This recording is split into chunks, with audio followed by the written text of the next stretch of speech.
السلام علیکم دوستو، میرا نام ہے ذوالکیف اور آپ دیکھ رہے ہیں RBHK ٹی وی۔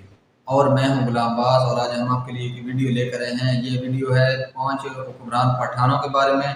تو مجھے امید ہے کہ آپ لوگوں کو یہ ویڈیو بہت پسند آئے گی، کیونکہ پٹھان قوم جو ہے یہ بہت ہی طاقتور اور مہمان نواز قوم ہے، اور جو ان کے حکمران ہیں وہ بھی میرے خیال میں بہت ہی اچھے ہوں گے۔ کیونکہ چلتے ہیں دیکھتے ہیں کہ میں نے پہلے ویڈیو نہیں دیکھی، تو بھی سٹارٹ کرتے ہیں، دیکھتے ہیں کہ اس ویڈیو میں کیا کچھ ان کے بارے میں بتایا گیا ہے۔ تو چلیے بغیر ٹائم ضائع کیے سٹارٹ کرتے ہیں۔ ویڈیو سٹارٹ کرنے سے پہلے آپ سے گزارش ہے کہ اگر آپ ہمارے چینل پر نئے ہیں تو چینل کو کریں سبسکرائب اور بیل آئیکن کو پریس کریں، تاکہ ہماری ہر نیو آنے والی ویڈیو کا نوٹیفیکیشن آپ تک پہنچ سکے۔ اگر آپ نے پہلے سبسکرائب کیا ہوا ہے تو اس کے لیے شکریہ۔ اوریجنل ویڈیو کا جو لنک ہے وہ ڈسکرپشن۔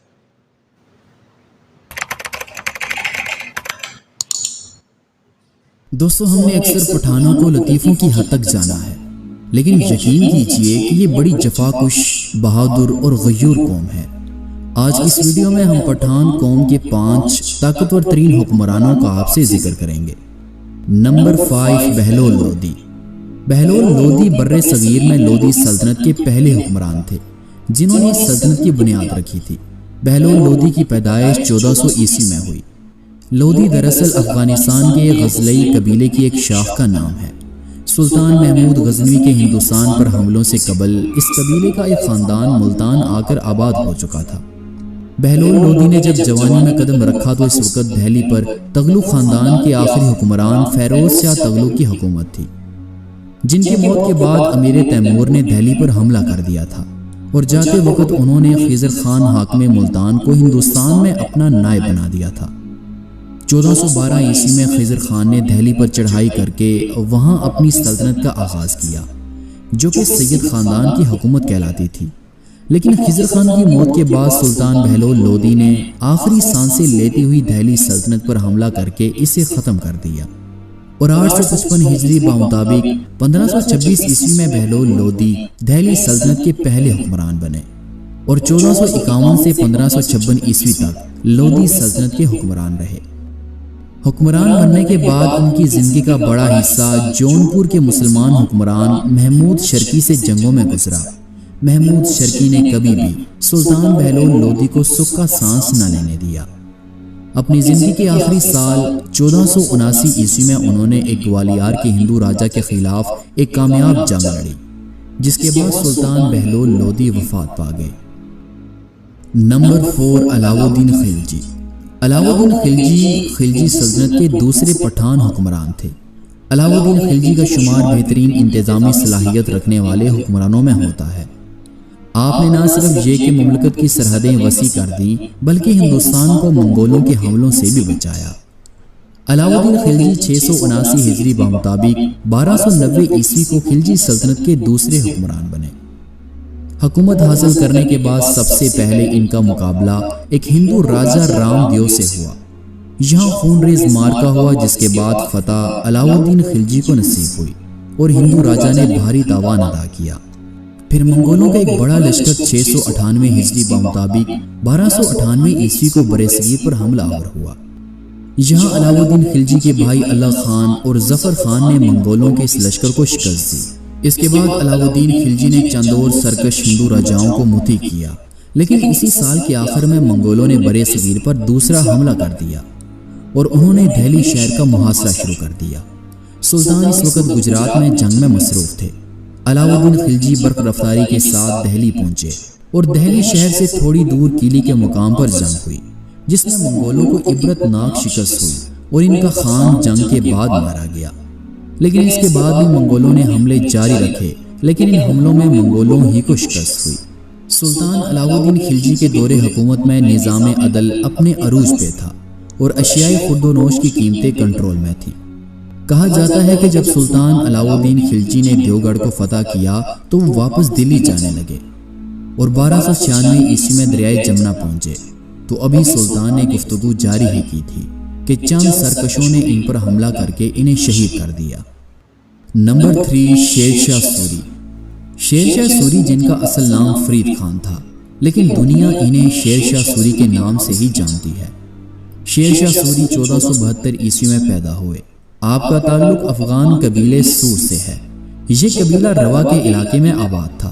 سلطان بہلول لودھی کی حکومت کے دوران ہی شیر شاہ سوری کے دادا نے روا سے ہجرت کی اور بر صغیر چلے آئے۔ شیر شاہ سوری نے جب جوانی میں قدم رکھا تو انہوں نے اپنے والد کی جاگیروں کا انتظام سنبھالا۔ رجب 932 ہجری بمطابق اپریل 1526 عیسوی میں جب پانی پت کی جنگ شروع ہوئی تو فرید خان بہادر کے حاکم بہادر خان کے ملازم ہو گئے۔ بہادر خان نے اپنے لیے سلطان محمد کا لقب پسند کیا۔ ایک دن سلطان محمد شکار کے لیے جنگل کی طرف نکل پڑے تو فرید خان بھی ان کے ساتھ تھے کہ اچانک ایک طرف سے قوی الجثہ شیر نکل کر سلطان پر حملہ آور ہوا۔ سلطان محمد اس حملے سے گھبرا گئے، لیکن فرید خان بالکل بھی نہ گھبرائے اور انہوں نے آگے بڑھ کر ایک ہی وار سے اس شیر کا کام تمام کر دیا۔ سلطان محمد فرید خان کی اس بہادری سے بے حد متاثر ہوئے۔ انہوں نے فرید خان کو شیر خان کا خطاب دیا اور دیکھتے ہی دیکھتے سلطان محمد نے ان کو بہت سے علاقے دے دیے۔ جب سلطان محمد کی وفات ہوئی تو ان کی ساری حکومت شیر شاہ سوری کے ہاتھ میں آ گئی۔ ادھر مغلیہ سلطنت کے بانی ظہیر الدین بابر 1530 عیسوی میں وفات پا گئے۔ ان کی جگہ ان کے بیٹے ہمایوں نے تخت سنبھالا۔ اس وقت تک شیر شاہ سوری کی حکومت کافی وسیع ہو چکی تھی۔ انہوں نے ہمایوں کے خلاف جنگ لڑی اور فتح کے بعد انہوں نے بر صغیر پر اپنی حکمرانی قائم کی۔ شیر شاہ سوری اپنے تعمیری کاموں کی وجہ سے بر صغیر کے نیپولین کہلاتے تھے۔ شیر شاہ سوری نے سنار گاؤں سے دریائے سندھ تک 1500 کوس لمبی جرنیلی سڑک تعمیر کروائی جو آج تک جی ٹی روڈ کے نام سے موجود ہے۔ شیر شاہ سوری نے آخری جنگ کلنجر کے راجہ کیرت سنگھ کے خلاف لڑی اور اس جنگ میں جب ایک بارود کا گولہ قلعے کی دیوار سے ٹکرا کر واپس اس جگہ پر گرا جہاں بارود کا ذخیرہ تھا تو اس دھماکے کی وجہ سے شیر شاہ سوری زخمی ہو گئے اور اگلے دن عصر کی نماز کے وقت جب فتح کی خوشخبری ان کو سنائی گئی تو شیر شاہ سوری کے چہرے پر مسکراہٹ پھیل گئی اور ان کی زبان پر کلمہ شہادت جاری ہوا اور یوں 952 ہجری بمطابق 1548 عیسوی میں اس عظیم حکمران نے دنیا کو خیر آباد کہہ دیا۔ نمبر 2، احمد شاہ ابدالی۔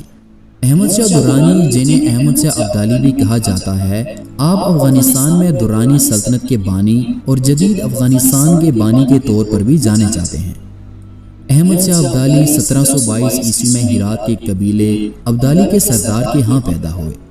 جب احمد شاہ ابدالی نے جوانی میں قدم رکھا تو اس وقت ایران میں نادر شاہ افشانی کی حکومت قائم تھی۔ نادر شاہ نے ابدالیوں کو اپنی فوج میں بھرتی کرنا شروع کیا تو احمد شاہ ابدالی بھی ان کی فوج میں شامل ہو گئے اور یوں دیکھتے ہی دیکھتے اپنی وفاداری اور بہادری کی وجہ سے وہ نادر شاہ کی آنکھ کا تارا بن گئے۔ 1730 عیسوی میں مغلوں کے ہاتھوں سے جب بنگال نکلا تو اس دوران مرہٹا نے طاقت پکڑنا شروع کی۔ 1739 عیسوی میں نادر شاہ نے بر صغیر پر مغل سلطنت پر حملہ کیا جس میں مغل بادشاہ کو شکست ہوئی اور نادر شاہ نے دہلی کی گلیوں کو خون سے رنگ دیا۔ اس جنگ میں نادر شاہ کے ساتھ احمد شاہ ابدالی بھی ایک کمانڈر کی حیثیت سے شامل تھے۔ اس کامیاب حملے کے بعد نادر شاہ واپس ایران چلے گئے اور 1748 عیسوی میں نادر شاہ قتل ہو گئے، جس کے بعد احمد شاہ ابدالی جو کہ نادر شاہ کی فوج کے کمانڈر تھے انہوں نے اپنی فوج کو ساتھ لیا اور موجودہ افغانستان میں درانی سلطنت کی بنیاد رکھی۔ پھر احمد شاہ ابدالی نے پنجاب میں موجود سکھوں پر حملہ کر کے ان سے سندھ کا علاقہ چھین لیا۔ اس دوران ہندوستان میں مغلیہ سلطنت سمٹ کر صرف دہلی تک محدود ہو چکی تھی اور مرہٹے آئے دن مسلمانوں پر ظالمانہ حملے کیے جا رہے تھے۔ یہاں مغل شہنشاہ عالمگیر نے احمد شاہ ابدالی کو مدد کے لیے خط لکھا۔ پھر کیا تھا، افغان پٹھان اپنی لاتعداد فوجوں کے ساتھ مرہٹوں کی طاقت کو کچلنے کے لیے ہندوستان نکل پڑے اور احمد شاہ ابدالی اپنی فوجوں کے ساتھ 1761 عیسوی میں پانی پت کے مقام پر مرہٹوں سے جنگ کرنے کے لیے نکل پڑے۔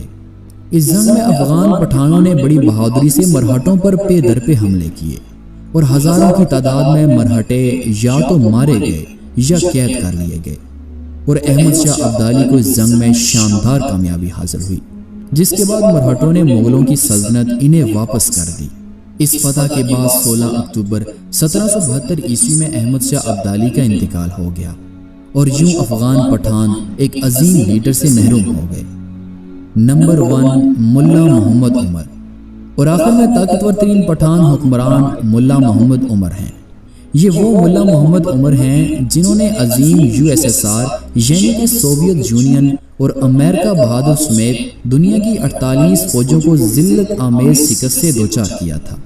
ملا محمد عمر 1960 میں افغانستان کے صوبہ قندھار کے گاؤں میں پیدا ہوئے تھے۔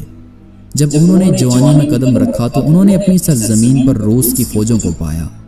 انہوں نے روسی جارحیت کے خلاف جہاد کا اعلان کیا اور مزید افغان مجاہدین کے ساتھ انہوں نے آزادی کی جنگ جاری رکھی، یہاں تک کہ 1989 میں روسی فوجیں شکست کھا کر واپس چلی گئیں۔ روس کے جانے کے بعد ملا محمد عمر نے افغانستان میں پھیلی بدامنی پر قابو پایا اور تمام شرپسند عناصر کو ختم کر دیا۔ 1994 میں ملا محمد عمر نے طالبان کی ایک جماعت بنائی جس کا کام اسلامی امارات کا قیام اور شریعت کا نفاذ تھا۔ ملا محمد عمر کی حکومت آنے کی دیر تھی کہ وہ افغانستان جو کہ دنیا کی 90% منشیات پیدا کرتا تھا وہ اب زیرو پر آ گیا تھا۔ امن و امان کا ایک نیا دور شروع ہوا، لیکن دشمنوں کو اسلامی حکومت کہاں پسند تھی کہ 2001 میں امریکہ نے خود 9/11 کا حملہ کروا کر افغانستان پر حملہ کر دیا۔ اس حملے کے بعد افغانستان میں ملا محمد عمر کی حکومت ختم ہو گئی، لیکن افغان طالبان دشمنوں کے خلاف لڑتے رہے۔ اس دوران ملا محمد عمر روپوش ہو گئے اور اسی روپوشی کی حالت میں ان کا انتقال ہو گیا، لیکن ان کی بنائی ہوئی تحریک نے 20 سال کی طویل جنگ کے بعد دنیا کی طاقتور ترین فوج کو ذلیل و رسوا کر کے 30 اگست 2021 کو افغان سرزمین سے انہیں نکال دیا۔ سو دوستو، یہ تھے 5 طاقتور ترین پٹھان حکمران۔ آپ یہاں نیچے کمنٹ کر کے بتائیے کہ آپ کی پسندیدہ شخصیت ان میں سے کون ہے۔ اچھا دوستو، آئی ہوپ کہ آپ لوگوں کو یہ ویڈیو بہت پسند آئی ہوگی۔ مجھے تو بہت پسند آئی ہے، اور ملا محمد عمر کو کون نہیں جانتا یار، وہ تو پوری دنیا میں جانے جاتے ہیں، اور باقی حکمران بھی الحمدللہ سارے جو ہیں وہ بھی پوری دنیا میں جانے جاتے ہیں۔ تو لیکن یہ جو تاریخ ہے، تاریخ طالبان کی وجہ سے ملا محمد عمر جو ہے وہ بہت ہی زیادہ جو ہے ان کو پوری دنیا جانتی ہے۔ تو آپ لوگوں کو کیا لگتا ہے، کون سا آپ کو جو حکمران پسند ہے، تو اس کے بارے میں ہمیں کمنٹ سیکشن میں ضرور بتائیے گا۔ اگر آپ کو ہماری ویڈیو پسند آئی ہے تو ویڈیو کو لائک کریں، کمنٹ کریں اور دوستوں کے ساتھ شیئر کرنا نہ بھولیں۔ اور اگر آپ ہمارے چینل پر نئے ہیں، چینل کو کریں سبسکرائب اور بیل آئیکن کو کریں پریس، تاکہ ہماری تمام آنے والا ویڈیو کا نوٹیفیکیشن آپ تک بر وقت پہنچتا رہے۔ ملتے ہیں اگلی ویڈیو میں، تب تک کے لیے اللہ حافظ۔